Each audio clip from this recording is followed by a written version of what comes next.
presents the Bay Area Brawler, Skylar Greenberg, and your Colonial Champion, Sean McCoy.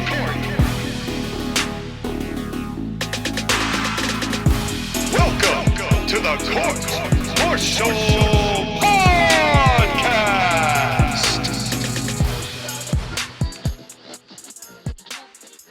All right. Welcome, ladies and gentlemen, to the Right Turn Podcast. As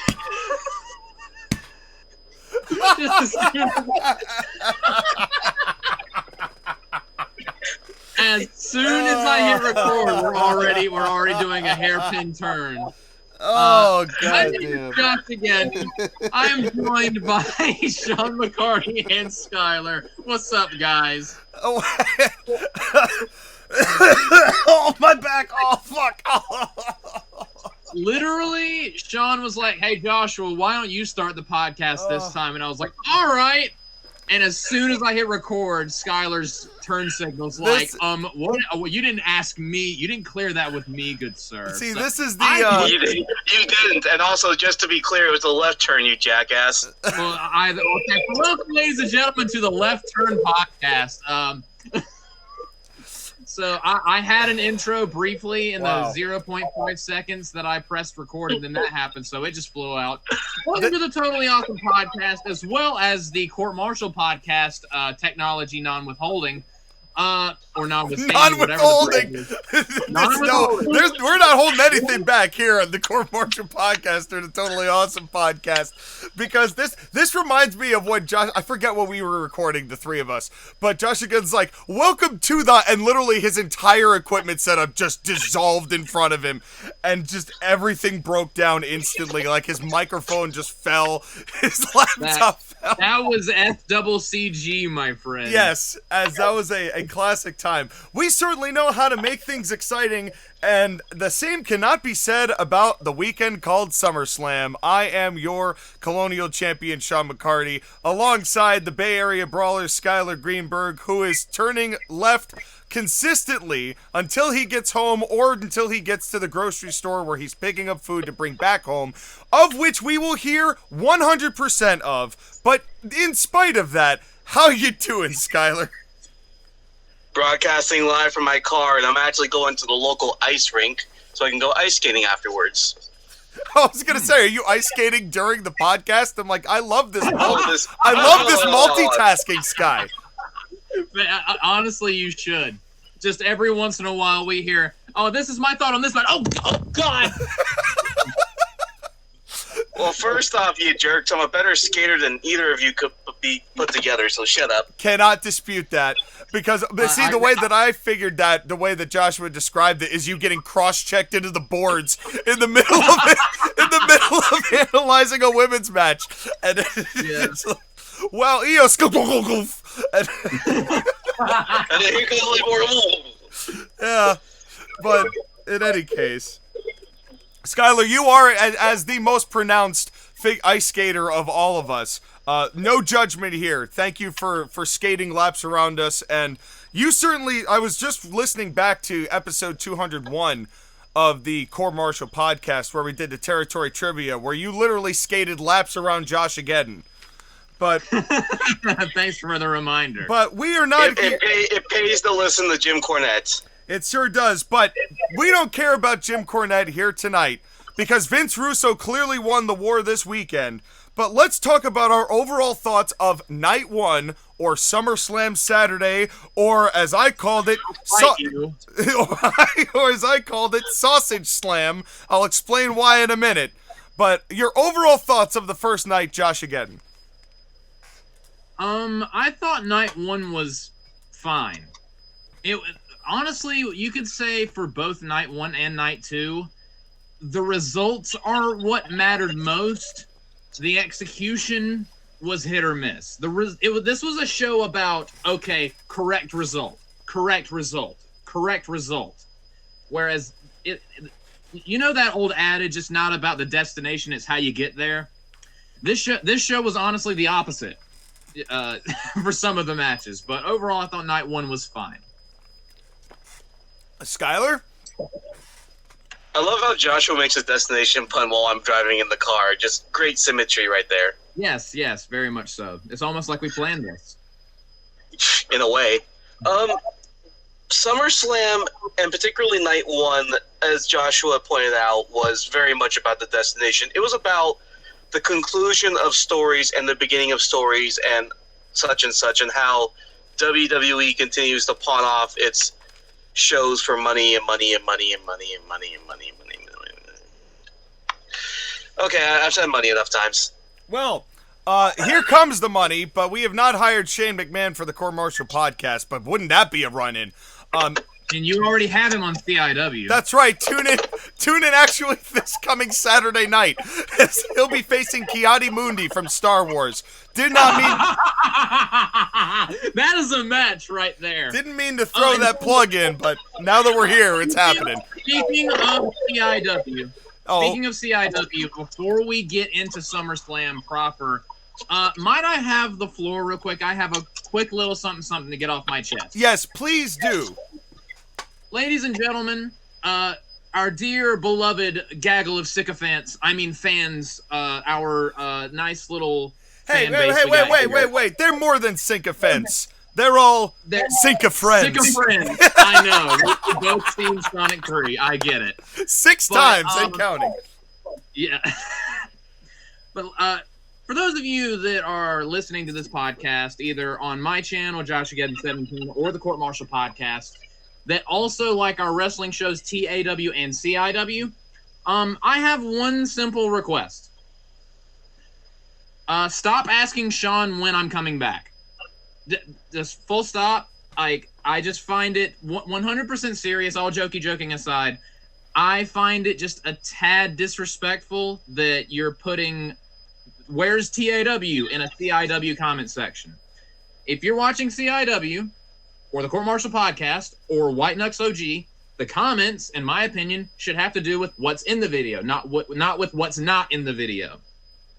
I have literally a mountain of links in the description of every video I do to my Facebook, to my Instagram, and to my Discord.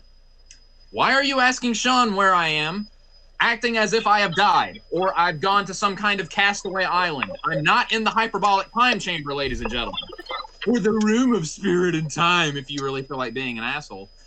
Hey. Some people like Japanese. Not America in the 1940s.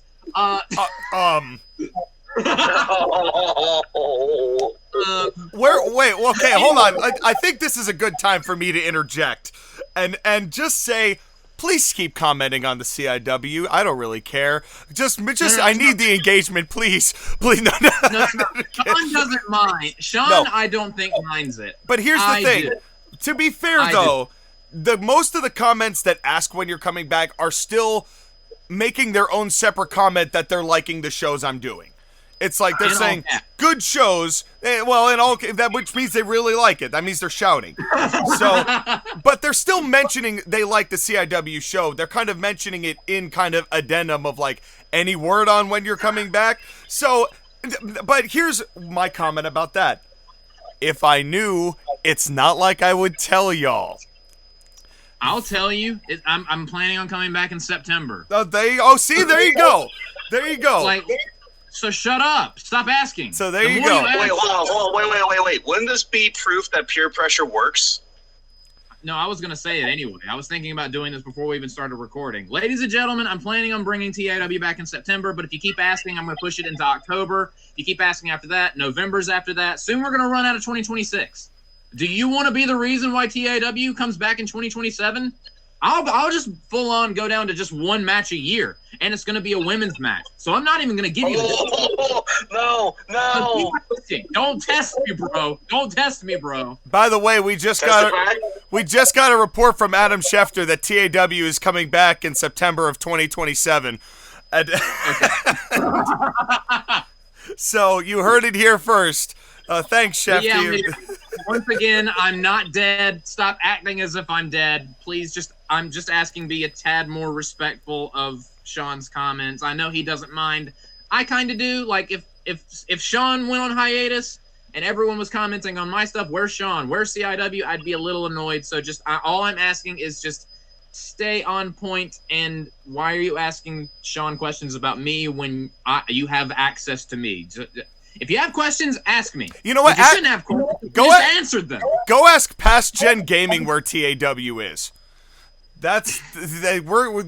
Make annoy him with it, because he doesn't even have any information about it, but he likes to spread false information about us. So why not throw it back at him? So if you want to have some fun with it, go ask Past Gen Gaming. Now, all of that aside, we're here to talk about the Summer of the Slam.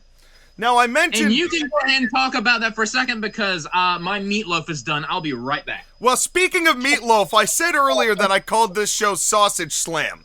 Would you like to know why? Please tell me why, Sean. Well, because I decided, because we were all, prior to us watching this show, we all decided, or we all were having a little difficulty wondering what our one skip rule was going to entail. So we all kind of, gentlemen's agreed that we were going to watch what we wanted to watch, and if all three of us skipped one match, that's on them, not on us. Do you remember these conversations, Sky? It more or less had to do with the way that the cards were structured for both Night 1 and Night 2. Listen.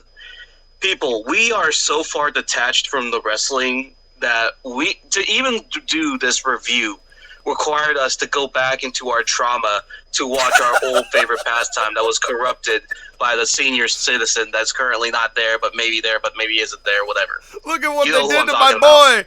Again! And again! And again! And again! And again! Wrestling is such an abusive girlfriend. No, it's an abusive wife.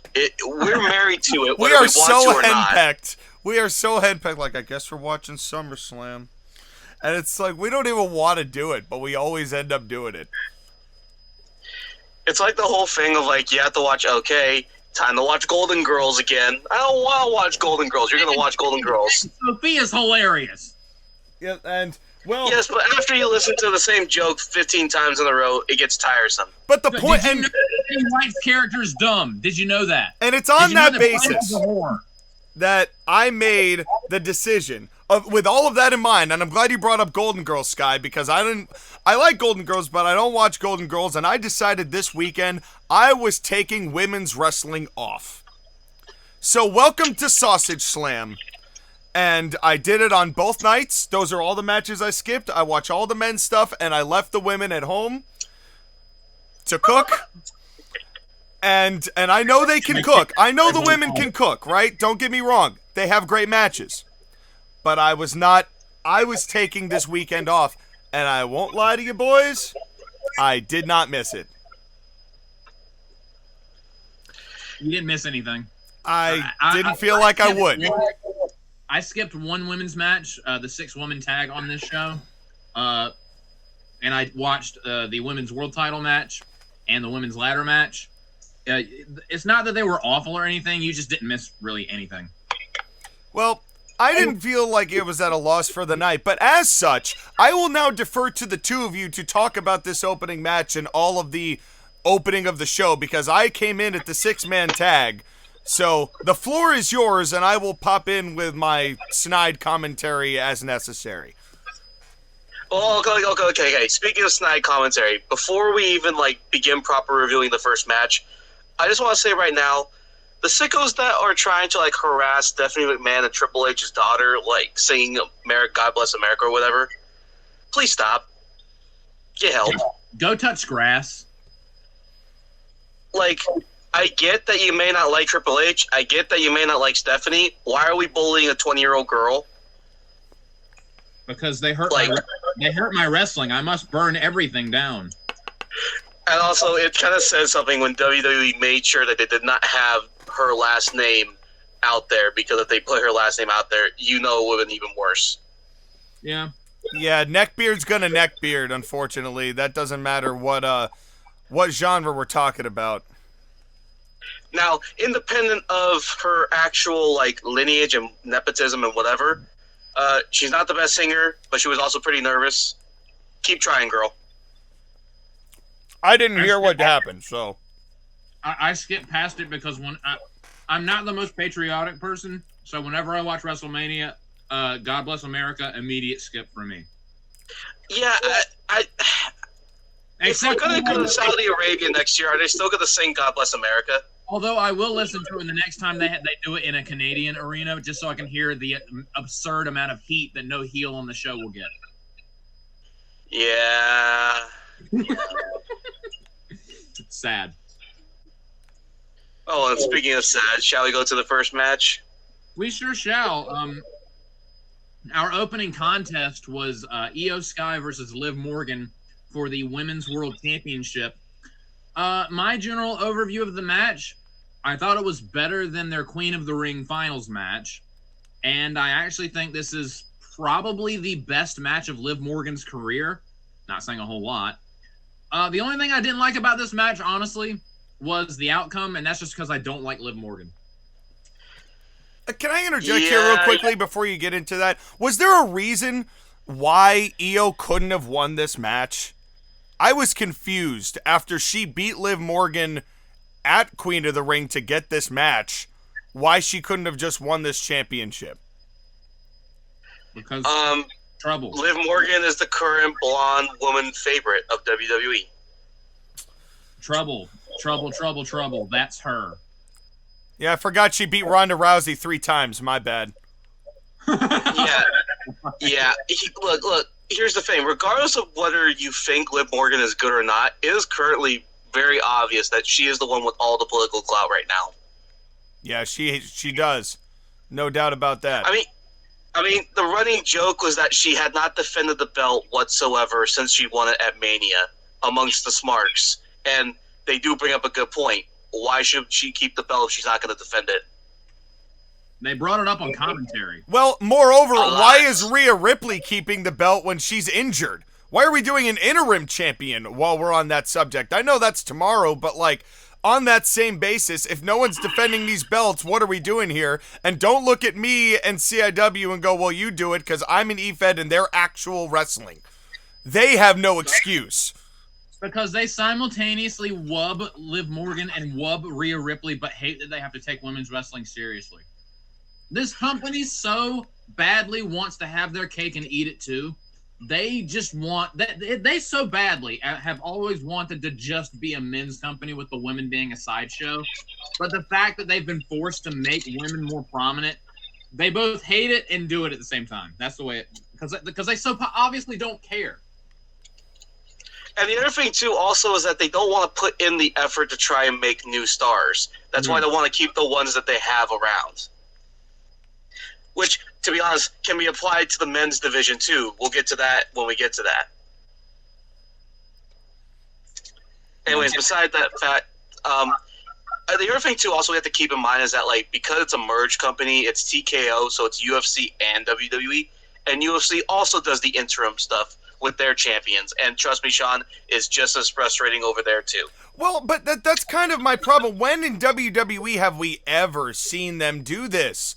This is an AEW thing, which is marky as hell. So why is WWE trying to imitate AEW?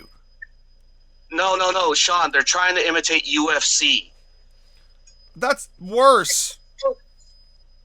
Because UFC is a legitimate sport, and they have interim champions, too, when the present champion can't defend. Well, they may be legitimate in their sport, but they have legitimately no stars anymore. But that's a story for a different time. What you should say is that they may be legitimate in their sport, but they're also very carny-like in nature. Well, yeah, look who's running it. Yeah, anyways, we're going to power slap you out of here, Sean, because can me and Joshua talk about this match? Yes, please do. Please continue. Joshua, I didn't skip the match. Did you want No. I just want to get your reaction. I was about to say. I was going to say, that was a great joke. I'm sad that was just a joke, because if that were true and you actually skipped it, that would have given me a bigger guffaw than you already got out of me.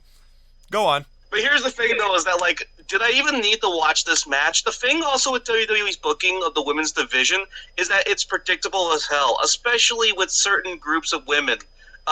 Joshua, it's Judgment Day all day, every day, right? Yeah. And Like, how long did it take for Raquel and Roxanne to come into this match and get involved? it was about 3/4 of the way through the match when they came out there, and I was like, "Yep, there it is. Yep, right on." Honestly, I thought they would have come out earlier.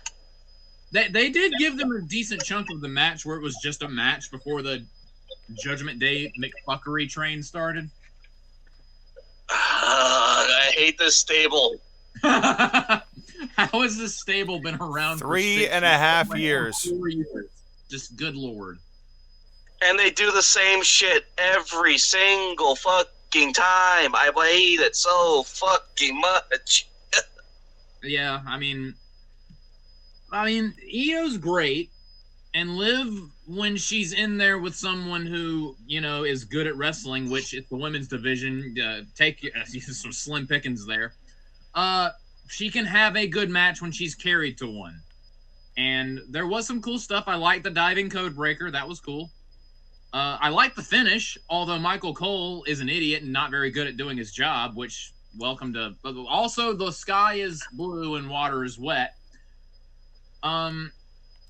This was good, but there was nothing really all that noteworthy or memorable.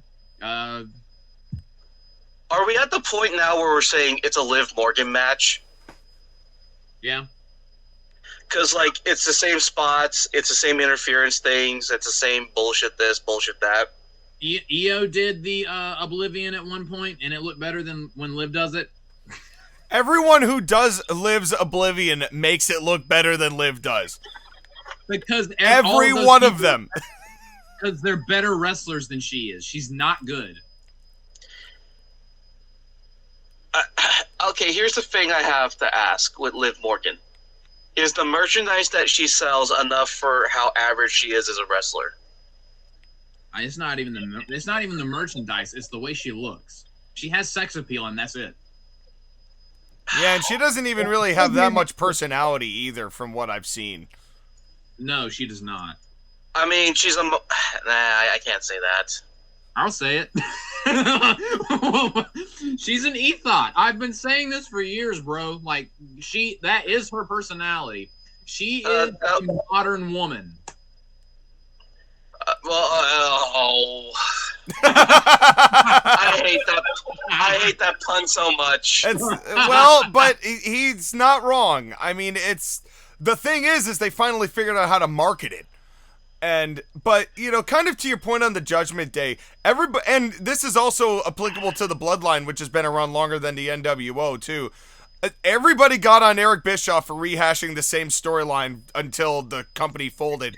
But look at what WWE has done over the past 6 years.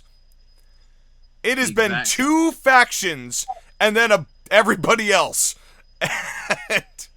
You know, and then every once in a while, another faction shows up and then dies in the same amount of time. One of the 2 main factions. Gets injured. Or the entire faction just explodes, as with Division. I feel bad for Braun Breaker. He got so fucked. Yep. Have you seen like the last episode of Raw where he just every time he was on camera he looked like the most depressed puppy dog you've ever seen? Yeah, that vibe's been going around a lot lately. Win the Rumble and go on to Mania to fight Seth Rollins for the belts, and look where he is now. He's the cuck for Austin Theory. Yeah, and what Grayson Waller said in that NXT promo opened a different perspective to that whole situation, didn't it? Yep. No, it doesn't. Does it not? It's... Look, the promo that Grayson Waller cut is any dime a dozen. Hey, I'm talking about real shit that's happening backstage, while we also have a show called Unreal that does the same exact thing. It did come across. It's like we've heard so many, I'm unhappy about the way I've been used promos. It's just this one had an Australian accent. That's all there is to it. That's the only difference. Well, I thought his delivery was better than most other people who have tried this. At least he had good delivery. At least he had oomph to it. What makes his promo any different from what The Miz did, or what CM Punk did, or what any other people have done with the gripe and bitch about WWE? Well, may I counter with, we have not been able to get rid of The Miz since, and CM Punk has was gone for 10 years and people kept chanting his name as a result of that.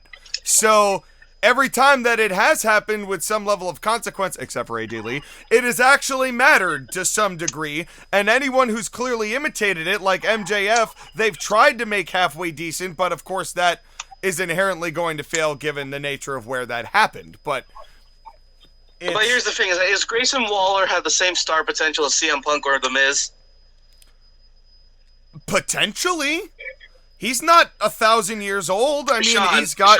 Sean, I want you to go lay down on your injured back and take your bad takes with you. Listen, we all thought that a lot of careers that were destroyed by Vince were gone. Look at what happened with Chad Gable on this very weekend.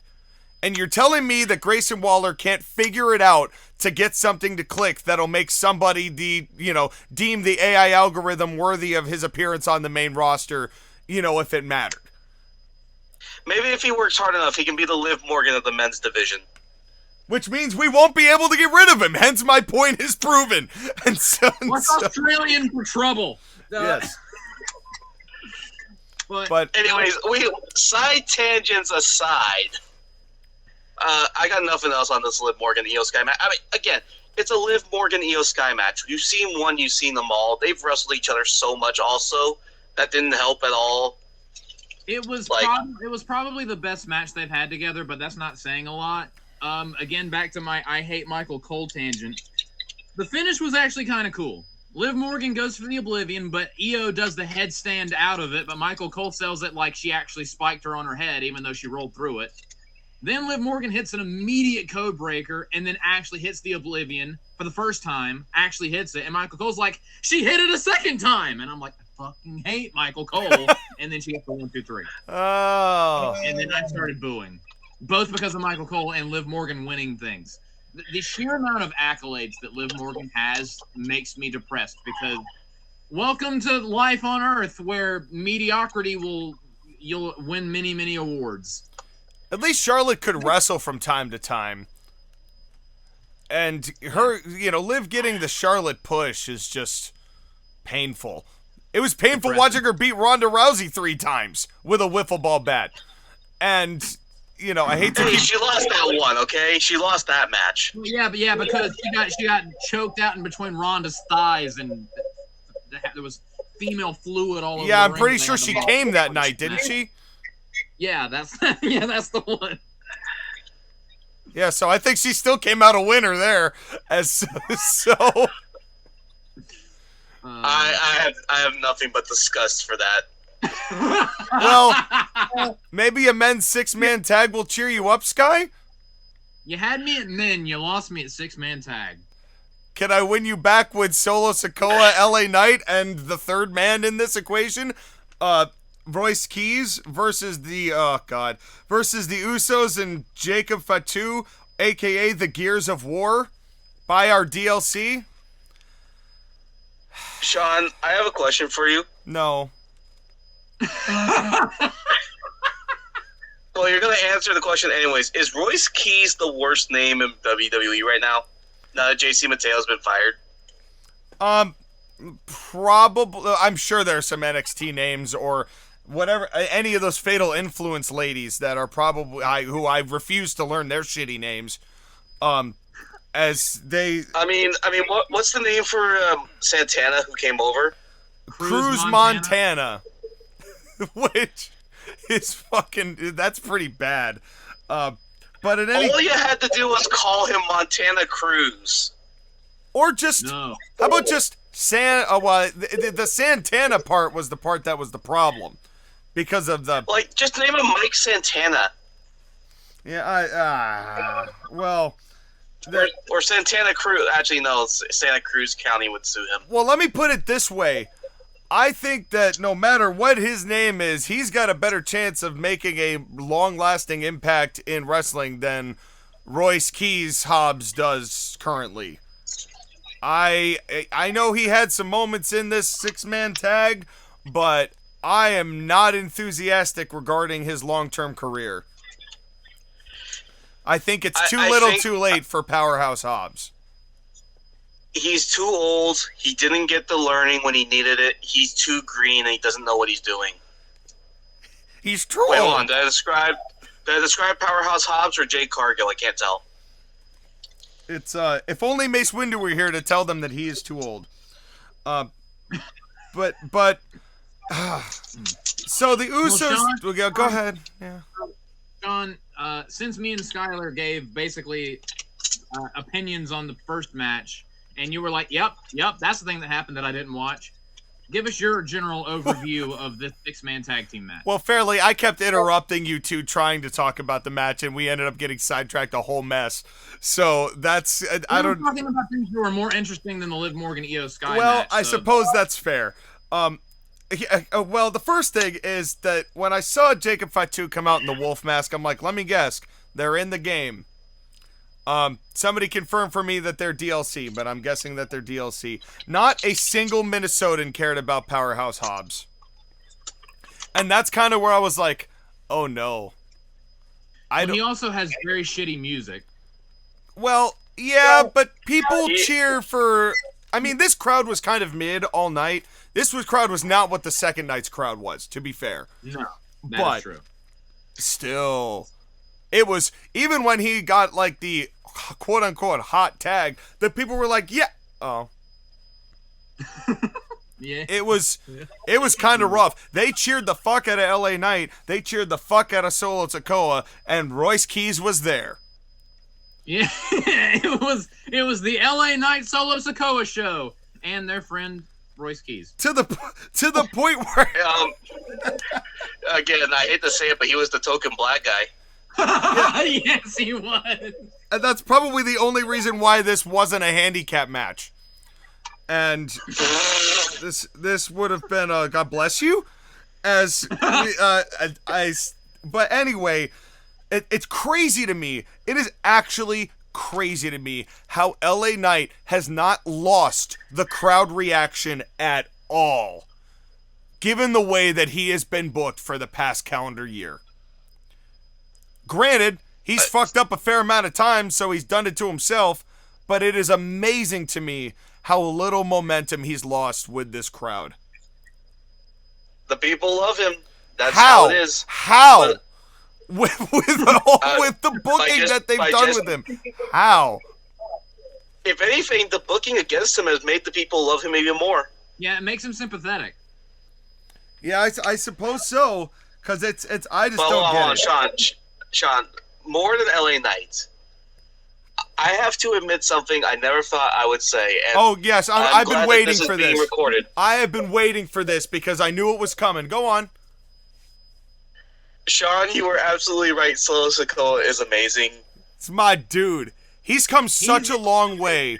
Also a victim of garbage booking.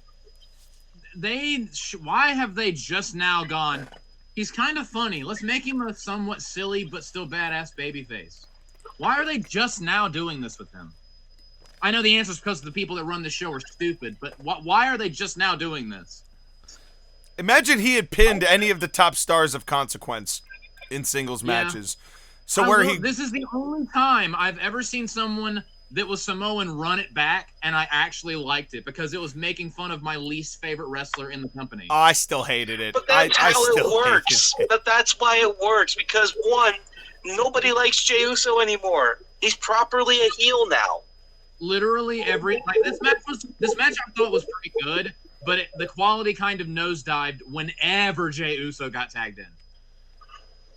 Yeah. Why does he still do the spear? Well, let me rephrase that. Why does he still attempt his shitty-looking spear? Because he has to do things that his cousin does that's more over. Oh, and also, what in the world happened or was happening when they're like, oh, Royce Keys is big. He's huge. He's got muscles. His name was once Powerhouse. When he was trying to do whatever he was trying to do with Jimmy Uso from, like, the backbreaker position on the second rope, that dude was struggling. He could not get Jimmy Uso into position. And then they almost killed themselves with that power slam? Question mark? I think. That I really liked. I thought that was cool with him and Jacob Fatu. No. Oh, the earlier one. Oh, I'm sorry. I'm getting ahead of myself. I know which one you're talking about. That was my favorite spot of the entire. Yes. The entire. No, night the but, almost power slam. This is kind of why he was getting no reaction. But yeah, right, that was rough. Right around that time, though, I saw a sign that said "pew pew," and it just made me laugh. So, but then I have. By the way, to answer your question, Joshua, about why he was struggling to lift up Jimmy Uso, is because Jimmy Uso probably drank a lot. That's a very heavy body. Yeah. Yeah, all that bloating. Well, listen. He's a dad. I mean, I didn't say he's married. I'm saying he's a dad. Yeah, well, we could have been talking about the other Uso, but he's not anymore. Yeah. Well, I miss Naomi. Where's Naomi? Bring her back. She's on maternity leave, I'm sure. But I must. Where's the baby? On maternity leave. Fair enough. Doing commentary for GCW. Fuck off. Fuck off. We're not mentioning Vince Russo here. Fuck off. No, not JCW, GCW. Different organizations. Different place. Anyway, Lee Fitting did a corner picture. Both of them. Yeah, oh god. Well, Lee Fitting did corner pictures that look shockingly similar to a program that I happen to be familiar with. So yeah, I noticed that too, and honestly, these like really in the corner, like there's a little replay box. I actually kind of like them. I thought it worked better actually. You know, less is more. Not just because I demand royalties, but just it actually did look better. It's better than taking the entire thing away and then not being able to see any of the real action. Yeah. You know, so I thought that worked well. I loved the finish of this match all the way to the spot that Sean thought I was talking about. Okay, say what you want about Royce Keys and the crowd's reaction to him during this match. Jacob Fatu starts running towards Royce Keys to like put him through the barricade because it's a match that involves a Samoan. Someone's got to go through the barricade. Royce Keys catches this motherfucker and launches him over the barricade, clean over, and goes with him. And everyone watching was like in the crowd was like, "Oh my god!" That was the only thing that Keys did that got any reaction at all. Because it was insane, and they both almost died. Well, and I will say, and it was at this point, after I was like, oh, that was sweet, that they did a shot to the hard cam, and I'm like, dude, Chris Van Vliet sticks out like a giant sore square thumb.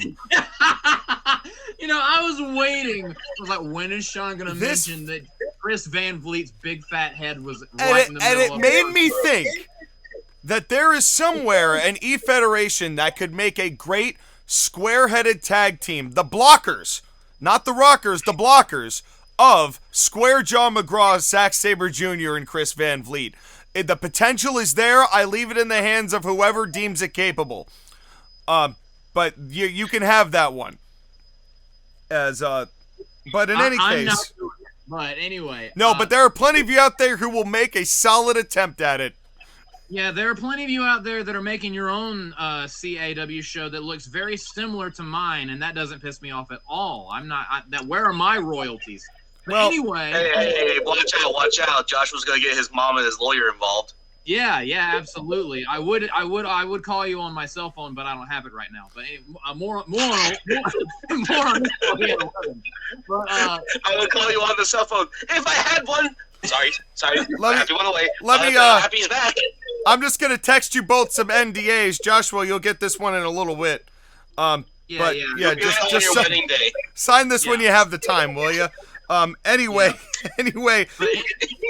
we get an Uso splash. We just made like 5 or 6 references that nobody's gonna know, or possibly everybody's gonna know. We're gonna flip that coin either way. But most of our podcasts are just to pop ourselves anyway. This is a podcast made by Marks for Marks. Little ladies and gentlemen. So, but we get an Uso splash 2 count on LA Knight. What do I have to do? Solo spike to Jimmy when they were setting up a 1D. BFT. Jay sold like Rob Van Dam, but shittier. And and LA Knight pinned somebody. Holy crap! Pinned Jey Uso. But first off, Solo Sikoa using the Samoan Spike to stop the 1D, you know, the shitty version of the 3D. So many babyface points right off rip. Oh, yeah, and I'll tell you what, JoshAgeddon, that gave me a big squee. Yeah. Oh, Lord. Sure did. And he wasn't even wearing an eye patch, and it was not forgettable. And he's not friends with- Again, less people are going to know that reference. he doesn't have any friends that are the pre-show stop. Welcome Anyway. to the Self-Indulgent Podcast. I am your host. But yeah, I love No, that's beating the elite. Yeah. But I love that he stopped the shit D from taking place, because the Usos 1D looks terrible every time they do it. Like whoever's doing the cutter part, they cannot. It's like watching. Oh, this is gonna be a reference for me. It's like watching someone fumble the ball in a football game. Like what are you doing? What is this? What you're flapping your hands around? Just grab his head. It's a cutter. Yeah, Cam Newton. Yeah, that person. That's a dated reference, Sean. I'm gonna dab real quick. The people who know. Sean dabbed before this podcast, but anyway.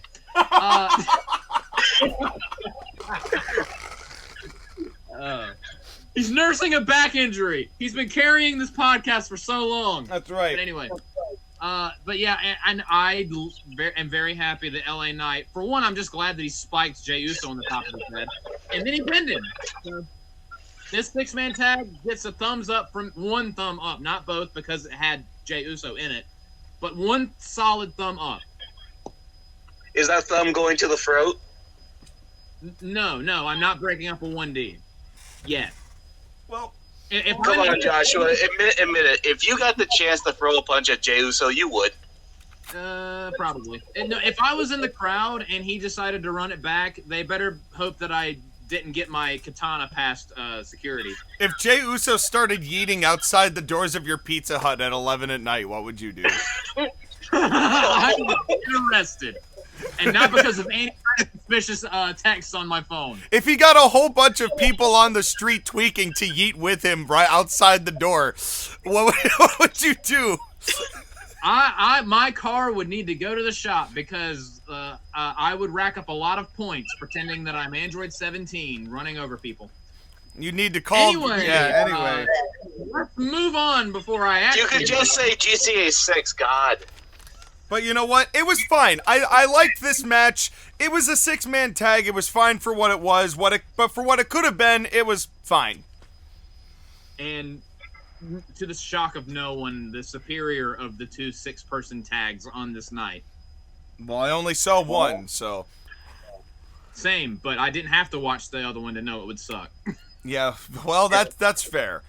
We move on to. This is the match that does it for me, definitely. It was Gunther versus Nick Aldis. And I didn't know this because I was a fine pirate, and I'm going to talk about that in just a second, speaking of eye patches. Mm-hmm. But I didn't realize, did they not do any hype packages for these matches, save for the main events? No, they did not. Why? That's like the best thing WWE has, and I thought that they would have told some story about Gunther and Nick Aldis to get people familiar with him, but they didn't do anything here. They didn't do one for CM Punk and Cody. Yeah, it's just It wasn't in the strange. budget, brother. Yeah, I guess. But well, maybe that's true. Maybe they don't want to pay that because there's executives that need raises. But okay.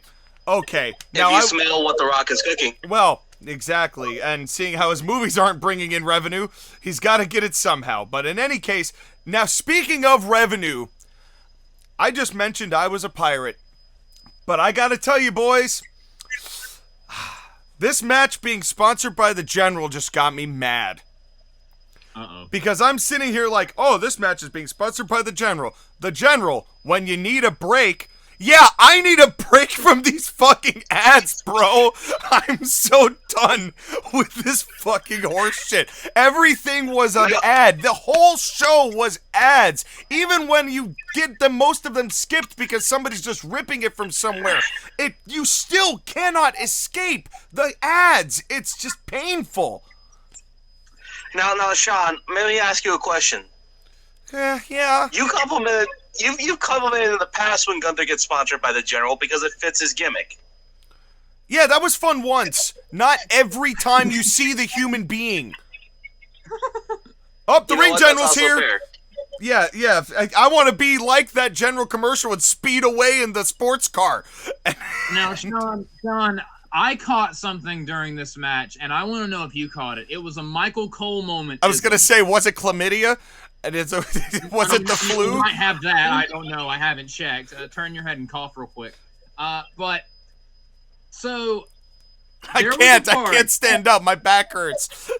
Yeah, that is true. Go I mean, we could try it seated, but it might be a little bit more awkward. Anyway, go ahead. Blumpkins aside. So Nick Aldis comes out, and he actually gets a solid reception. Yeah. And Michael Cole is running through his accolades. Did you hear what Michael Cole said? That Nick Aldis has won in the past. Yes, and I'll tell you why I wrote it down. Because this is a great segue, because I've deemed it now that Michael Cole has spread misinformation, much like Past Gen Wrestling, about me. I have to set the record straight. Because he said, and I quote somewhat, Nick Aldis would go on to be Cody Rhodes for the NWE, a world title. That is my history, because NWE is my fantasy thing that I made when I was a teenager that is god-awful. But I am going to... I promised years ago I would share it with each and every one of you, and now I have no choice but to do so. Yeah, I heard NWE, and I paused the show. I was like, did I just hear what I think I just heard? Yes. And I rewound it, and he said NWE, and I was like, oh my god, I cannot wait till Sean hears Yes, this. and Cody Rhodes was never in NWE for what it's worth. But Nick Aldis might have been. He actually... When Nick Aldis was coming out... He actually was. Okay. When Anyway. Nick Aldis was coming to the ring, we had the best sign I've ever seen in my life in the audience. There was an audience member that held up a sign that said, all dis and a bag of chips. And I fucking died. Yeah, that was pretty good. Whoever had that sign, Mazel Tov. That was great. Also, speaking of people marking for themselves, Wade Barrett marking out to Aldis coming out to Oasis was something. That was funny. It was just listening to him talk like a fanboy, like, God, Wade Barrett, you're really revealing stuff about yourself. But you know what? I never thought I'd agree with Michael Cole, and Michael Cole was like, I've never heard you reach that octave before. But you know what? I loved it. I loved him being excited for his friend. Yeah. You know, like, that's just like, that felt genuine to me from Wade. And a lot of Wade does feel genuine. That's why I like him so much on commentary. For as much of Michael's the thing, too, is that this is really, really cool because this is the chance for Nick Aldis to wrestle on a main event stage and against a big-time opponent. And he's legitimately still a really good wrestler, even at his advanced age. Yeah. Didn't miss a beat. And he's only 39, for what it's worth. He got years on him. You know, if he want to. But, man, the exchange to start was great. You know, Aldis gets on top. Gunther gets a powder. But the thing I thought of the entire match was, God, I have missed Nick Aldis punches. Oh, that just, it satisfies some subconscious thing psychologically about wrestling. Is a good wrestling punch. And Nick Aldis has always had great wrestling punches. Because he learned from Doug Williams. I loved that one chop that Gunther threw that they did slow-mo of, and it got him like right in the throat. It wasn't loud, but man, that looked painful. Yeah. The ripple of his neck as Gunther chops through it. was so visceral. I know. And I love that Barrett was like, you didn't even need the sound effect on that one. Yeah, Mortal Kombat fatalities wish to have that kind of effect. Yeah. No, Indie Federation table spots wish they had that effect. Well, we'll get to Indie Federation table spots later. As I'm flatlining here, so somebody take me to the hospital. yeah. Sean's back it can take no more. Who knows PPR around here? I will do mouth to mouth. I didn't even know I was hooked up to the monitor. Mickey James is here. Yeah. The press to suplex was gorgeous by Nick. And then I had to ask the question, is that the sun or just like a giant blinding light fixture that was coming in from the side? And like a match and a half later, I was like, okay, can confirm. Large yellow item in the sky, the sun. Yes. But, you know, Wheel keeps on turning in the sky. Oh, wait, that's the wrong song. Well, but it's, well, there was a Zeppelin later on, but we'll get to that later. But in any case, the Mickey James is here. There was an Irish whip from Gunther that was just nasty. And, I mean, the whole match was just, it was two wrestlers having a wrestling match. Yeah, it was simple, but in a good way. Yeah. But here's the thing I noticed. It was at this moment I noticed they are having a really hard time not shooting empty seats. Good. Get fucked. Good. Yeah. I didn't want to notice because I wanted to give them the benefit of the doubt, even though we had heard all the way up to this that they were having a hard time pushing tickets.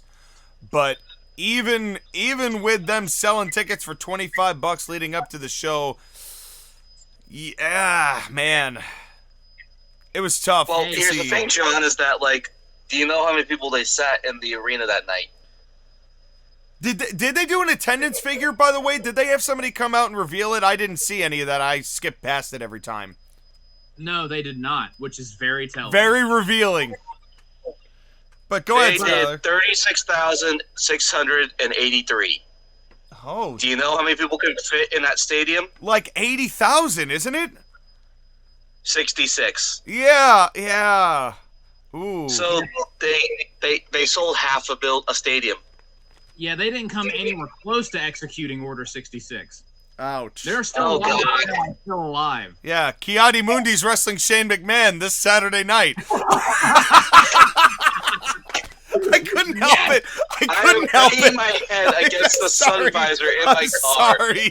Somebody double promoted that match twice. Sorry. Son of a bitch.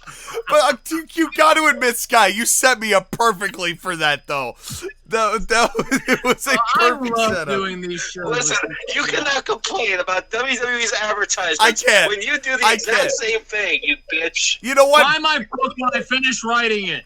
Better have us sponsoring our own stuff than me being a mascot behind somebody who just won a match right at the end of the match who didn't need to be there. We'll talk about that on night 2. Better us promoting us than just a couple of idiots waving around drumstick t-shirts. But then we get a quote-unquote Michinoku driver from Nick Aldis, which was a body slam. When I know that Nick Aldis has done the Michinoku driver in the past, but when he just gives him a basic ass scoop slam, and Michael Cole's like, "Oh my god, a Michinoku driver of sorts, a modified one." I'm like, well, it's like just say, "Oh, it was just a body slam." Just say that. Just admit it. Just why? Michael Cole loves to make his own job that he's terrible at more difficult. He is the king of the double down on bad calls. Yes. And that's a good call, Sean. Yes, exactly. Shut the fuck up, Joshua. Well, we get 2 big elbow drops and the clover leaf. And then there's a sleeper exchange. Aldis got the crowd way heavy here. This was the most that they reacted almost all night. And then, you know, We get a big power bomb in the sleeper, and this is the only thing I didn't like about this. I would have much rather Gunther had clotheslined the hell out of Nick Aldis and just pinned him. I don't think a tap out served a purpose here. I understand standing up for yourself as a man, but tapping out just, I don't know. I don't think for what he was trying to stand up for in that match that the finish fit. It would have been better if he just got beat, in my opinion. I did not mind that he tapped. I actually was glad. Like, you don't have Gunther tapping out people enough. It's always him having people pass out. So I'm glad that we got a tap out. It didn't. But I understand what you're saying, and I honestly didn't think about that. But it did not bother me. This would have been so much easier if WWE did better with selecting their finishes. Like, yes, it makes sense that someone like Jey Uso would tap out because he doesn't have fighting spirit. And if you even try to argue he does, fuck you. But Nick Aldis, yeah, he should have. This is the time where Nick Aldis should have passed out rather than tap out. But yeah.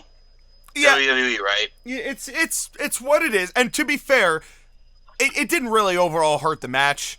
I get it's more like personal preference. Like for the story you're telling, I just thought that it would have fit better if Aldis found a way to kick out of that last sleeper and then push Gunther off, and Gunther got like a back elbow or one of those big boots or whatever, dazed Nick Aldis, and then just hit him with one of those beefy ass clotheslines. I miss when the clothesline just won the match, and it would have been a perfect one. He only did it one time versus Sheamus. Yeah, exactly, and for Nick Aldis, and to consider that it required that, and especially considering Gunther as he was leaving was like, that was way harder than I expected. Like, and he gave Nick Aldis that bump and made sure he said that into the camera, which I thought was actually really helpful for the overall vibe, because I get the feeling that they're gonna bring Nick Aldis out to wrestle selectively, and I think that's actually a better use of his talent.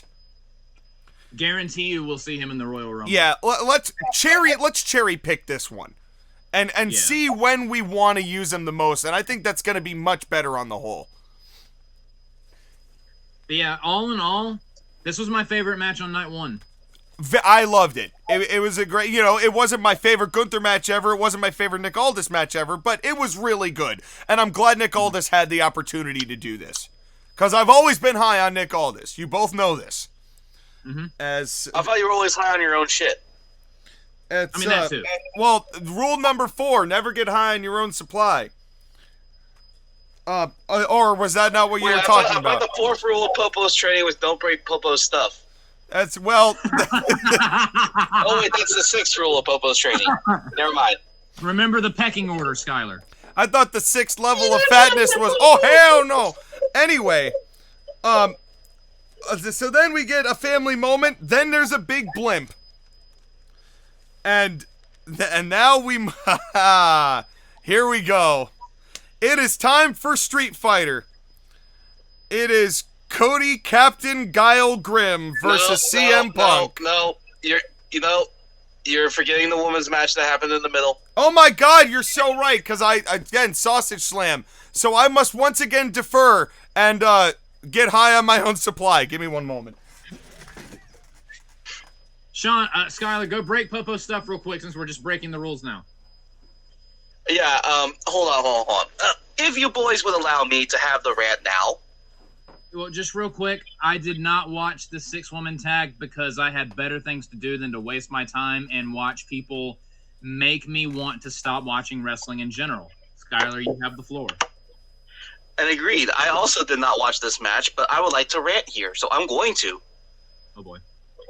You boys can feel free to chime in whenever you want to, but allow me to get my mojo going. Buckle your seatbelts, ladies and gentlemen. We in for a bumpy ride. And the reason why I am deciding to do this rant is because of the 3 of us, I think I can do this the most eloquently. Of course, Joshua and Sean, you're more than welcome to throw in your own stuff in between. I just did. Go ahead. Anyways, while Sean is trying to recover from his back pain from being made humble by the ghost of the Iron Sheik, this 6-woman tag kind of emphasizes all of the issues that WWE's division has. at this current time. Fact is that their booking and creative is so horrendous and so horrible that it is beyond predictable to the point of being able to be predicted months and even years in advance. And sometimes the predictable thing is the right thing, like Cody Rhodes beating Roman Reigns at WrestleMania 40. But sometimes that predictability makes it really, really bad. Joshua, I have a question for you. I have an answer for you. Do you remember at the WrestleMania 42 review when I said that most likely what's going to happen is that Paige and Brie Bella win these tag titles, and then Nikki Bella's going to come in and they're going to lose the titles, and then Nikki's going to turn heel? I remember this verbatim. And we predicted it. No, we predicted it months ago. Heck, I reinforced it a couple of weeks ago in our own personal group chat once we found out that this was going to be a 6-woman tag. And I watched the angle. It was really shitty. Nikki Bella is still a terrible wrestler. Brie Bella is even worse than her, and now she's injured, which means that this is going to get delayed and pushed further again. Don't tell anyone on X/Twitter that the Bellas can't wrestle, because then you'll get a bunch of weirdos who want to jerk off on their faces defending their wrestling capabilities. Because, I mean, they're not thinking with their brains; they're thinking with a different organ. Yeah, a lot of those guys also do that, exhibit like, come tribute energy, don't they? As Yeah, they really- listen. The Bellas fan base is made of those weird neckbeards and also the women that fell in love with them, either from watching wrestling or Total Divas or both. Whichever one you want to talk about is whatever one you want to talk about. I'm not in that. If you started watching wrestling because you started watching with Total Divas, please stop watching wrestling. I'm just saying. And that's the thing. And I knew you were going to say that, Joshua, and I'm going to get to that point right away. Normally, I am the person that says, you know what? The show's going to have stuff for everybody. And the show is going to have stuff for everybody, and some of that stuff you're just not going to like, and that's okay. It's not for you. That doesn't mean I still don't get to like it, because I'm not going to like it. Just because it's for somebody else doesn't mean it's for me. And that's the attitude that I carry whenever I'm watching anything that has to do with the Bellas. I would rather not. And I know what's going to make this even worse, and the match that Joshua will skip, but if he is forced to watch, he will hate it, is the Bellas versus Paige and AJ Lee. Which you know for a fact they're doing now. Like, without a doubt. That is the match. That is the last match that happened for AJ Lee before she left on hiatus after WrestleMania 31. And I should know because I was there. Oh, you're right. They're going to want to run that. Of all the matches to have ever been matched, to run. Of all the ones to run back. Yeah. Why? Because the women. Oh, fuck the women. Says Well, the virgin. I mean, you want? Not these women. Not these women. You know what? Can we just not have women's wrestling anymore? It's not worth. Like Rhea Ripley, I love you, but I just wish that women's wrestling didn't exist anymore after hearing that. Just Well, this is one of those matches and those pairings that really makes me wonder whether Bruce Pritchard is being the hand puppet for one of the previous administration heads who liked to shit on heads, who just recently went to arbitration. Because there are little bits and pieces that made me think that he's getting some germs of ideas into the mix. And this match just reeks of it. And I'm not interested. You know, I'm just not. And the other thing, too, also, is that I'm not using this match at all to judge any of Fatal Influence. Frankly, I haven't watched enough of them to judge them one way or another. I don't love their names, but I at least remember that JC Jane was a good prospect. I can't speak about the other two because I just have not seen them. honestly, But I was not going to judge them based off of this match, because if I did, I would have much worse feelings about them because they were wrestling the Bellas and Paige. Honestly, the best thing about this match is that at least JC Jane pinned Paige relatively clean. That's nice. It was the smallest of victories. Yeah, that is the most bleak of silver linings. But here's the thing, Joshua, and this is the thing that will hurt Fatal Influence's career more than anything else. They're not They're Samoan. the women's tag team champions. Oh. Yep. Oh, that's even worse than not being Samoan. Being women's tag team champions. That's So not being Samoan just hurts your push. Speaking of, Brie Bella legitimately got hurt, which is just gonna make this. God, and it's you're gonna get Nikki Bella versus Paige first, and then you'll get the tag match. No, we're not. I'm not watching it. You can have that match. You can have it be a 3 stages of hell, Iron Woman, Hell in a Cell, submission tables, ladders, and chairs match. I'm not watching it. Well, here's the thing: is that it could be happening even right now as we speak on Monday Night Raw. Yeah. Well, this is. Please don't tell me what's happening on Monday Night Raw, Skyler. Please don't. Please don't. Spare me, Skyler. Spare me. No, please save us. Save us from Ebenezer this. Scrooge at the end of fucking Christmas Carol going, spare me. Yes. Spare me. Yes. I'll give a Christmas goose to just not have to watch Raw. Now. You know Jim Carrey was in one of those, right? Yeah, he was in the animated one. But yeah, I promise I'll change my ways. They're actually doing a new one that has Johnny Depp in it, and that actually looks pretty good. Oh, Johnny Depp changing his ways. Yeah, right. I like Johnny Depp. Me too. He drugged Marilyn Manson at a party to make him stop talking once. That was funny. That's Uh, a true gentleman. A true gentleman. As now we move on to Street Fighter. We move on. Hey, that's the one way to get through a Bella's match. Drugs.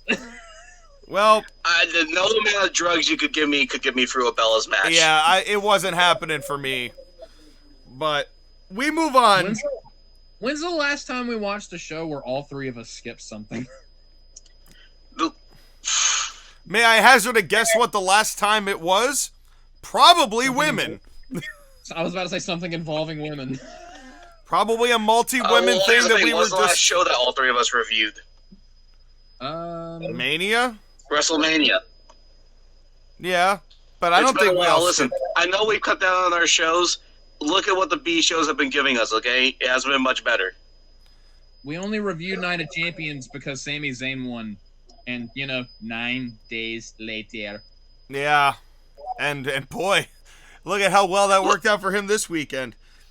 But listen, me and Sean have more fun reviewing a AAA Night de los Grande Americanos than we did some WWE shows, okay? I don't want to hear it. yeah, that was the thank you, Undertaker. But in any case, speaking of dead men and skulls, it's Cody Rhodes versus CM Punk for the Street Fighter Undisputed Championship. Fuck off. Did you guys know that Street Fighter's coming out and that Street Fighter is a movie and that Cody Rhodes is in Street Fighter and that Street Fighter you should go out and see it in theaters and that this match has been promoted and by Street Fighter and you should go see Street Fighter in theaters? Hey, Sean. And also, did you hear that apparently there was some false advertising and this was supposed to be a street fight? Sean, if there's one thing I admire about you above anything else, it's your guile. Captain Guile. Well, damn it, Joshua, that was a very good pun. It's more like, yeah, but the fate of this You guys can't see it, but I'm doing a curtsy right now. The fate of this podcast is grim, and I am its captain. As Cody Rhodes came out as Captain Guile Grimm. Captain Grimmel. As the... I don't know who thought this was the way to promo the movie. But no. No. But Sean, he looked really cool. No, he did not. No. You're like the dude that was the Riddler in the most recent Batman movie. No. It was not cool. Some of Cody's things were cool. This was painfully obvious that they're gonna try and sell that. I'm sure you could buy that mask already on WWEshop.com. I'm sure. Well, funny you should mention that. Cody, the only thing you should be wearing, like if you want to wear a skull mask, just anything other than the Twisted Metal 4 for some reason, Captain Grimm mask, don't do it. Funny you should mention that. They have a men's Cody Rhodes shirt as him as Guile. Huh. Well, I must admit, Cody's entrance reception was weak as hell, though. people are beyond done with Cody Rhodes. It's to the point of funny now. It's to the point of funny. I love Cody, but he needs to go heel. He needs to go away for a while. Something other than what he's doing right now. And I love the guy. But white meat, babyface, I'm QB1. I'm easy to find, but hard to beat. Just something other than what you're doing now, Cody, please. But as far as this match in particular is concerned, I thought it was good, but boy, howdy, did it take a minute for it to get going.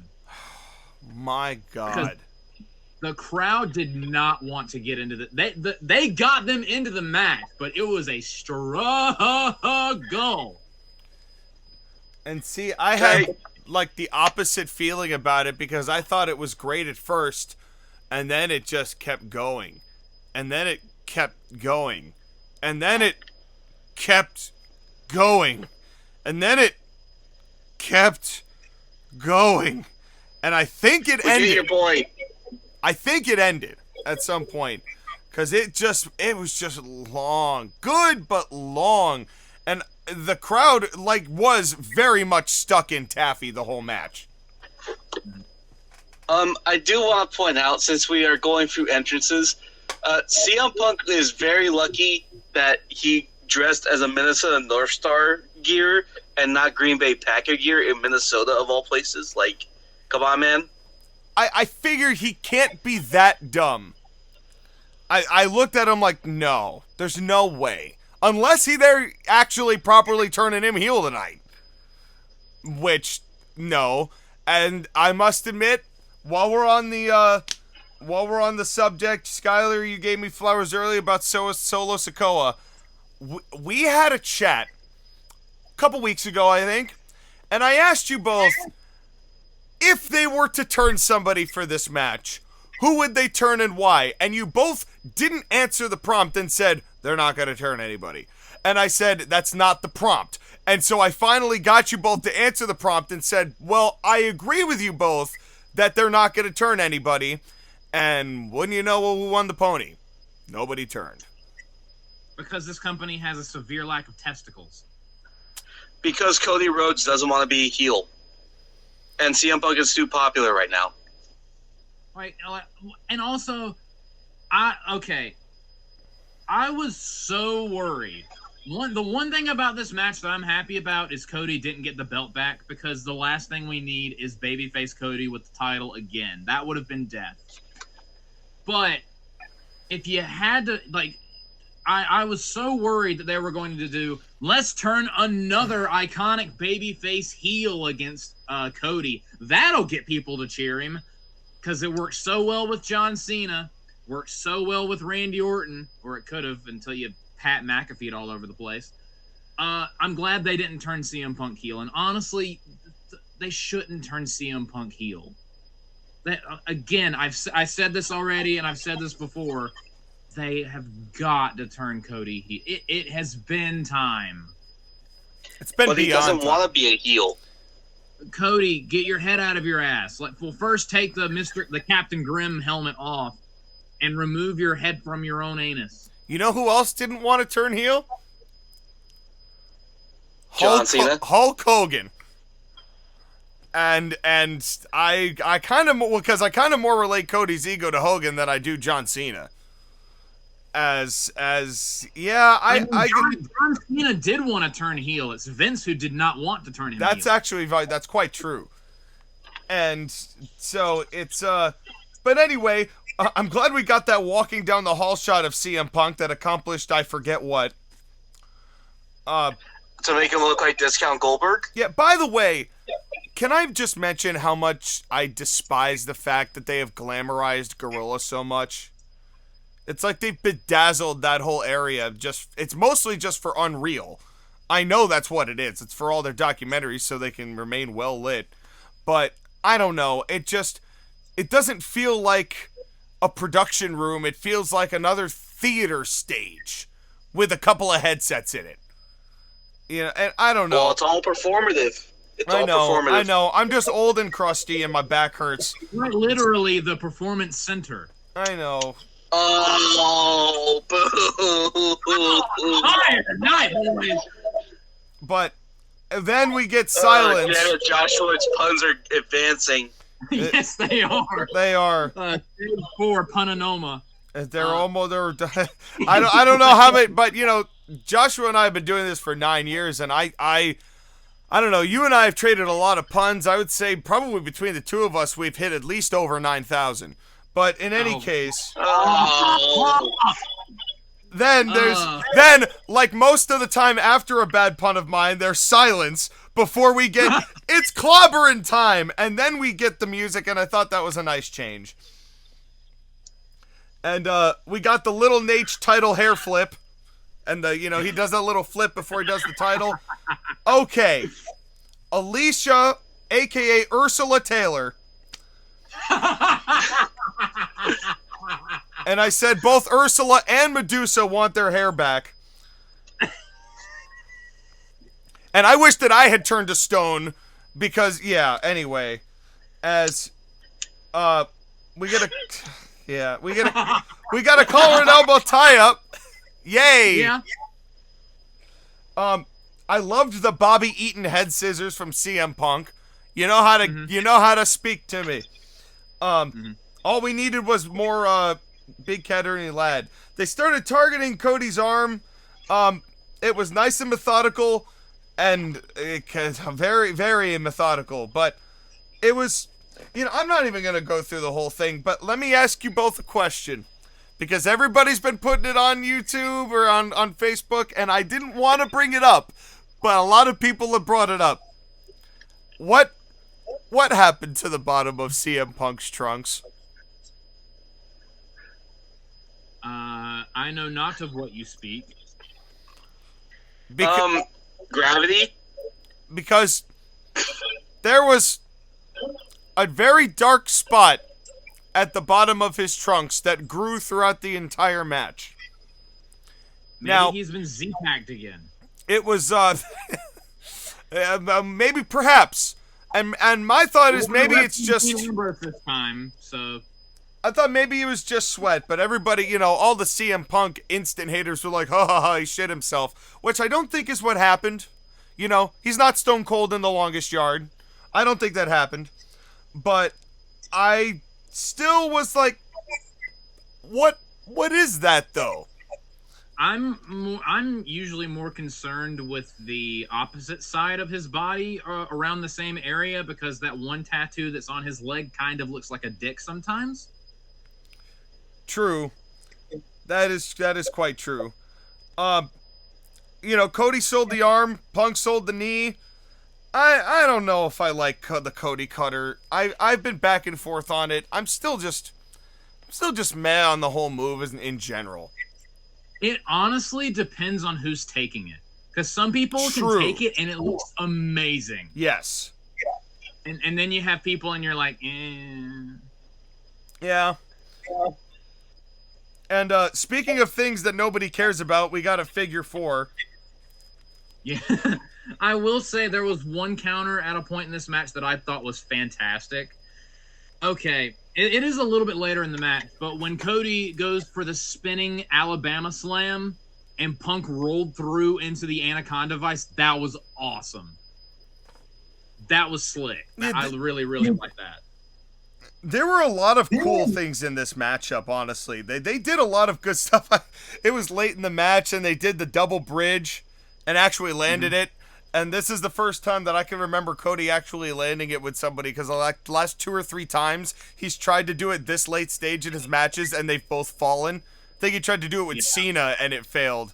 And I was like, aw. And if you're gonna do like a false finish off of like a near fall, off of the bridge out is a good way to do it. Oh, for sure. And then I think Punk's greatest spot he's ever done. As Punk goes up to the top rope, and Skylar, you're gonna have to forgive me, because It appears that CM Punk has been watching CIW. Oh, Because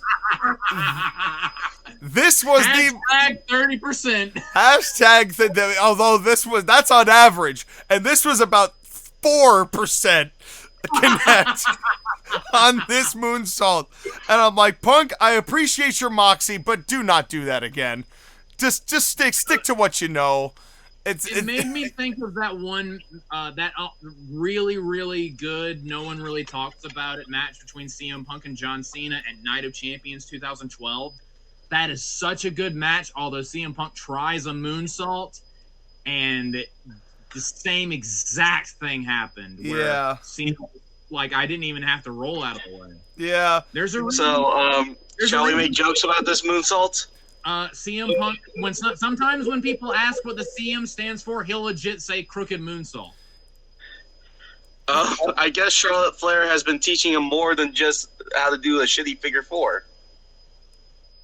Yeah, that's for sure. Charlotte's influence is everywhere. I love CM Punk so much, but Charlotte Flair does a better moonsault than he does. CM Punk moonsaulting John Cena, who's entered into this match. You just can't see him. That's right. And Cody had to sell it like Punk's knee hit him in the temple. It looked like that time that Jeff Jarrett. The fusion of Jeff Jarrett and Jeff Hardy. Jeff Jarrett. Jeff Hardy did a whisper in the wind and it completely missed Jinder Mahal. No, this was not that bad. This was not that bad. Because Cody Rhodes was on the ground. He didn't have to sell as hard. Yeah, he didn't have to bump. Jinder Mahal was bumped by a gust, not a whisper in the wind, a gust of wind. Well, you see, that's the thing, is that Jeff Hardy, we did not know, was an airbender. And just... fuck off! No. He Sean, you do not get to mention the airbender right now this time. Fuck you. No, we thought he was just a drug bender, not an airbender. Yes. Anyway.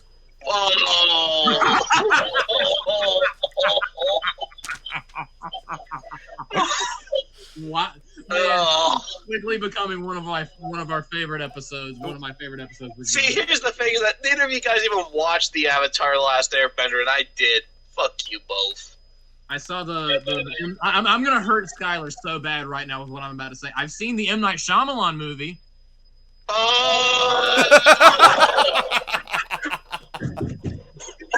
That was the exact reaction that was elicited. Yeah. Oh, yeah.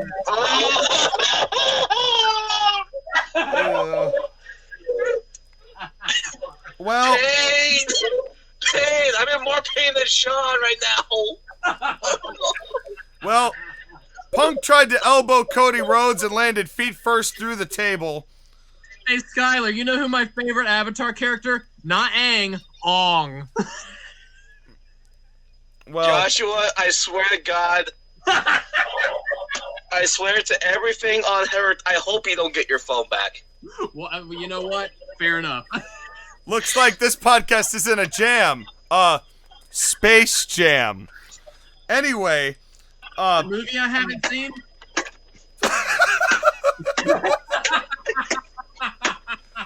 Welcome to the Totally Awesome Podcast, the podcast so terrible it'll make you tap out. Like Skylar. I'm tapping out. I'm done. Yes. Well, Punk elbow to Cody, landed feet first through the table. There's a Cody cutter to Little Nate who died. Okay, stop having Cody try to do a Cody cutter on a ref for a ref bump. The refs cannot take this move. It has never worked on a referee. It looks like a weird inverted crossbody shoulder cannon, kind of, but not really. Charles Robinson is 61 years old. Stop making him do this shit. It's just like this. Hey, yeah. He's reliable. He's literally old reliable. Yeah. Literally. If only Cody Rhodes would go out and live with the jellyfish.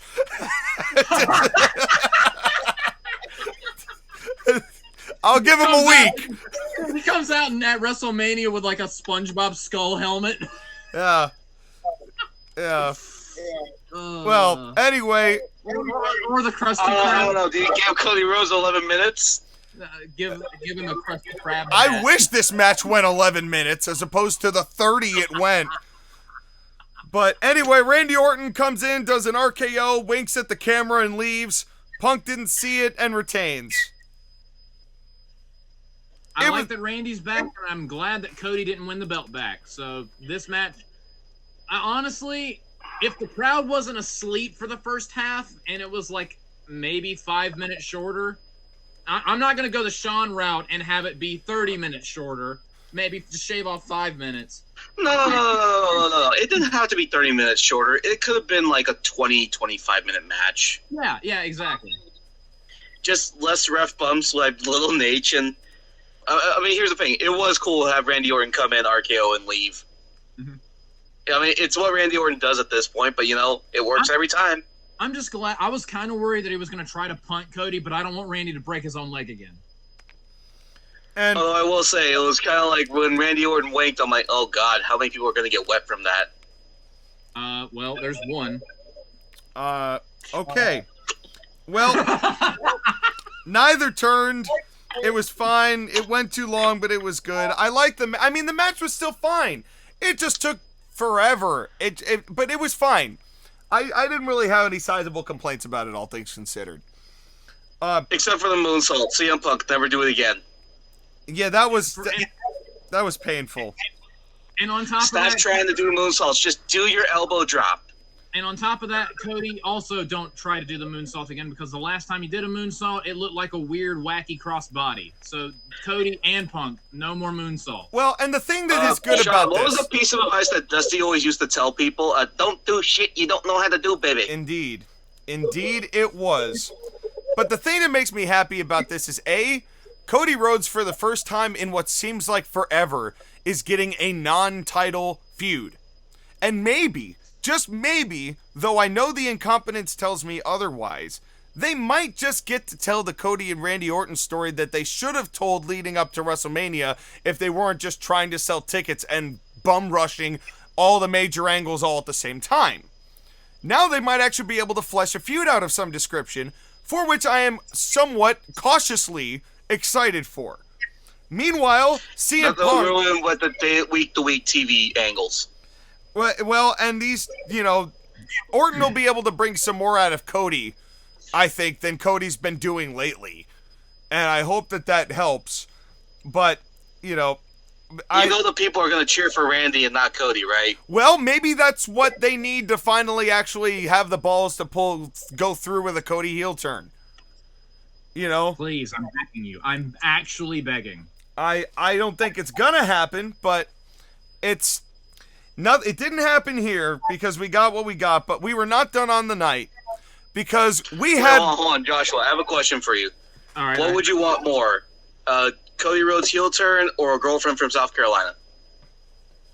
So we're moving on to our main event. Brock Lesnar versus Obafemi, round 3 inside Hell in a Cell. Or Joshua to be in the middle of these two men. I would take that one, honestly. So, Sean, what were your thoughts on this main event? This was a very good no-holds-barred match. And that's about it. I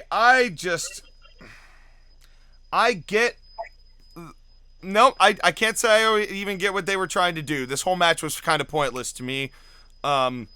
They did not need to make this a trilogy, is what I have to say at the end of this. Is that why Oba could not have just faced Roman Reigns here at SummerSlam? I don't know. Talk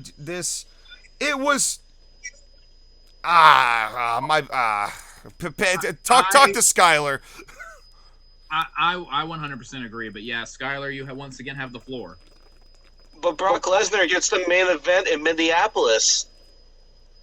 But he's not retiring. And also he lives in Canada, so, Yeah, so, it's what it is. But Oba won 2 out of 3 matches. Isn't that something? It would have been more impactful if he just beat him at WrestleMania, and that was that. Or if you're gonna do 3, have him win all 3. Give him the real Brock Lesnar push, not the, oh, I don't know if I really want to push him, Brock Lesnar push. Why did Brock need to F5 him 50 times and pin him if this was the end result? Why did Oba win King of the Ring only to go, nah, I'm good? I have never seen a Hell in a Cell match that so badly did not need the Hell in a Cell. And coming off of, this kind of made me think of, how WrestleMania 40 was so good and we were so spoiled that, everything else has seemed like a drop-off. Yeah. We were so spoiled with CM Punk and Drew McIntyre in that Hell in a Cell match that, again, this is WWE. Every Hell in a Cell match from now on, we're going to have to temper our expectations and reconfigure our scoring metrics. But my God, this was the most un-Hell in a Cell match I've ever seen. They used the cell once. This was heck in a cell. Yeah, basically. This was heck in a cell.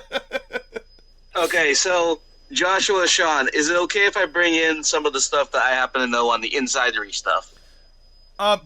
Before you do, tell me what happened inside Heck in a Cell, Scott. Before you do, my comment in addition to what you just said, because I was going to bring it up, the last thing I wrote down at the end of this match was, the Hell in a Cell was the last vibe left to destroy that was rehabilitated in 2024. This was the only thing left that we had reverence for from that era, and they did their best to kill this gimmick too. Go ahead, Skylar. So basically, the reason why this happened was because ESPN wanted the match to be Hell in a Cell, and WWE didn't, and ultimately they relented, but with the condition that Brock Lesnar does not want to do any cell bumps.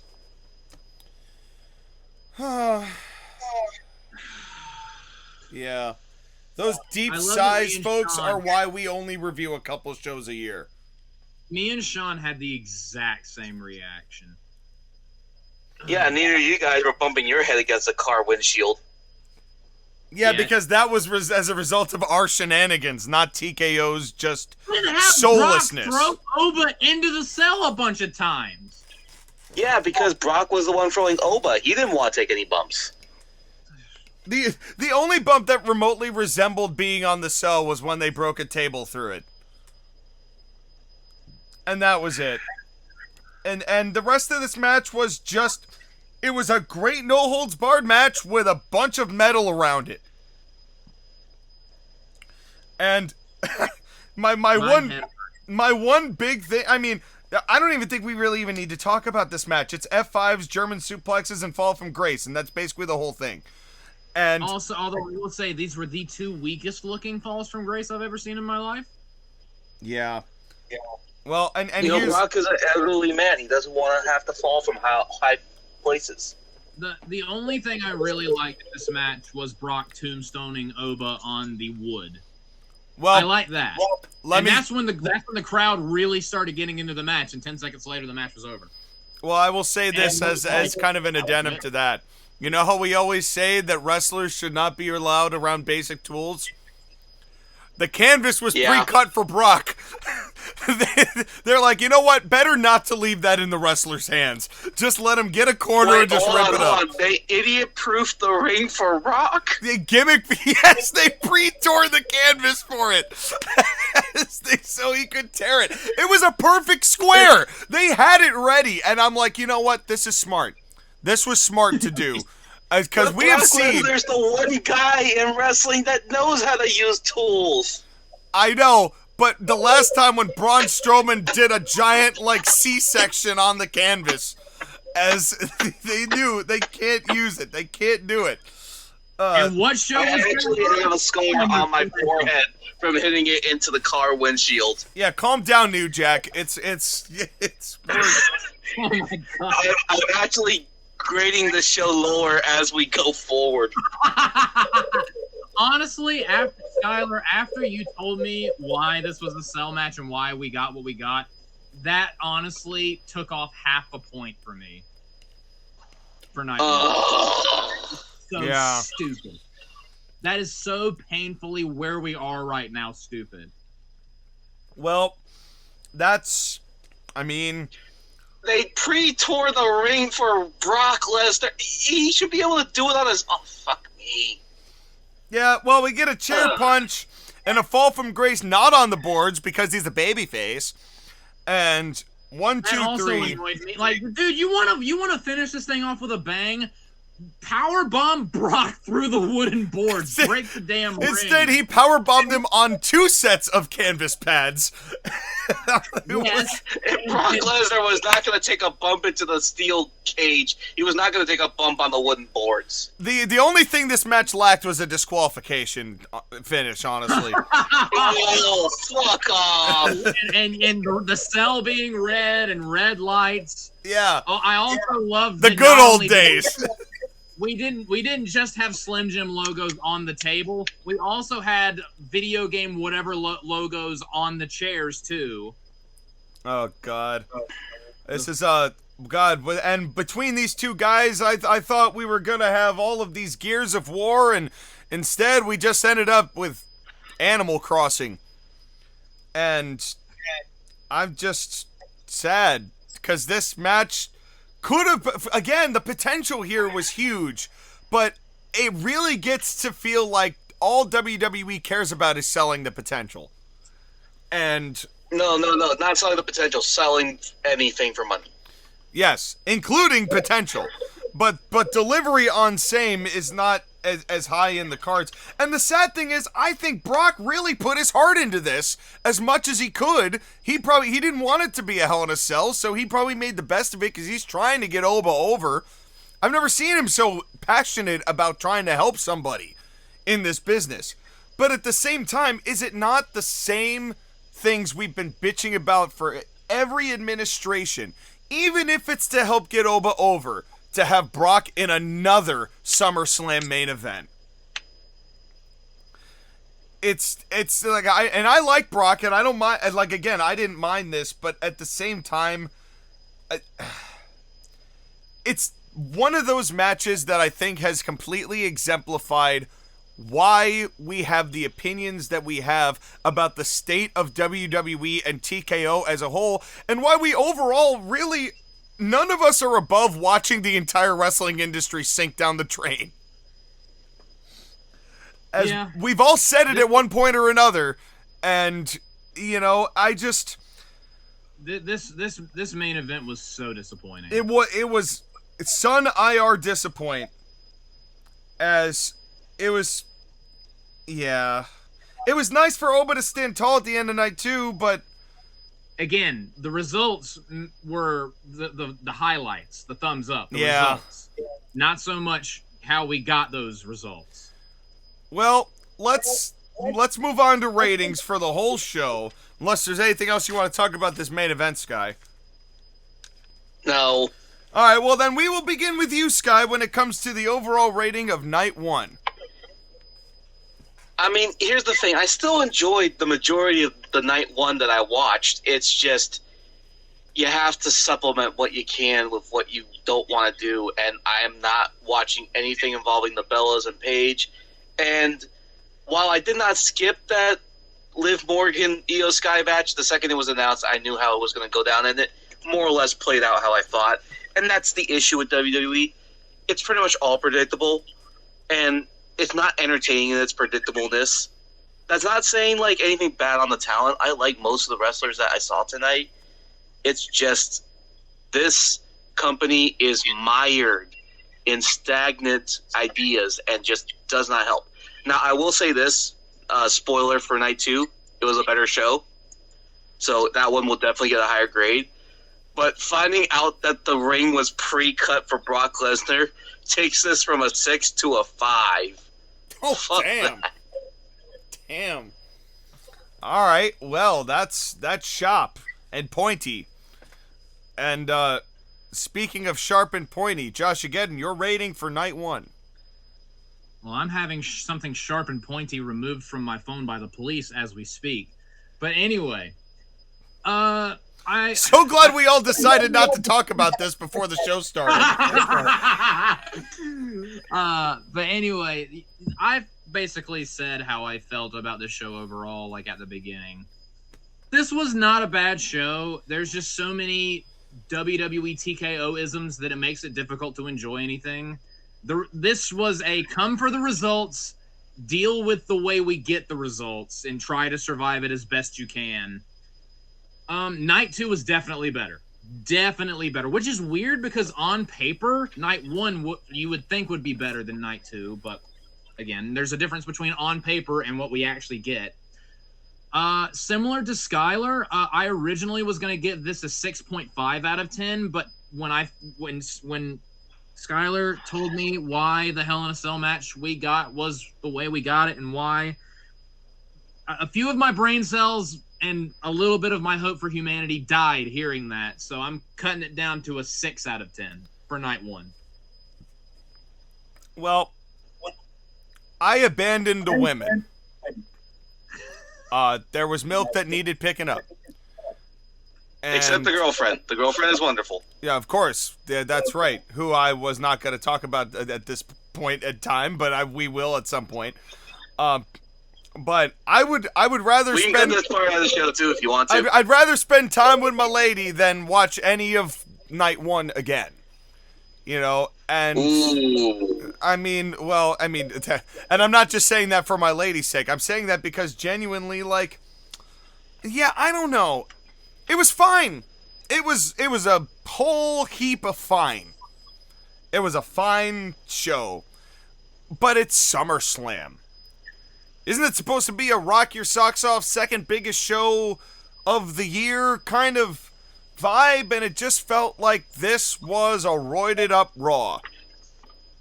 And I don't know. I just, again, the 4 matches I saw, they did not suck. They were not offensive. But there was, again, you both kind of mentioned it. It's just, it's now getting to the point where I've got to bring back hashtag bad formatting into the mix because I really do think that the show's production is really hurting the overall vibe of the show, even though these matches are all fine. But it's just the vibes hurt, you know, and again, TKO sticking their nose in business that they shouldn't be sticking it in is going to be a problem until Vince comes back. And then that's going to be a problem. Because we can't avoid shit in our wrestling. Unfortunately, wrestling business is always going to have a shade of brown to it. And right now, I got to agree with you both. I had this at a 7. And just the more that we've talked about it, I'm bringing it down to a 6. Because it was fine. It was fine. But this is WWE. Again, you mentioned it. This is supposed to be the second biggest show of the year. There should be at least one match that's a match of the year contender or some angle that gets us knocked off our feet.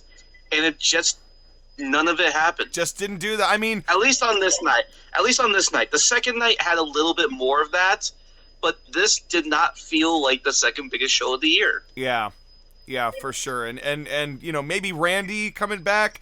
But that was at 29 out of 30 minutes of Cody and Punk, you know, and so at that point, yeah, the crowd popped for it, and, you know, we'll see where that goes, but, yeah, ultimately, I left kind of feeling empty after Night 1, you know. It's kind of funny, we're basically saying the same thing about SummerSlam that we did WrestleMania this year, where Night 1 was like, I mean, it wasn't bad, but I'm still in pain.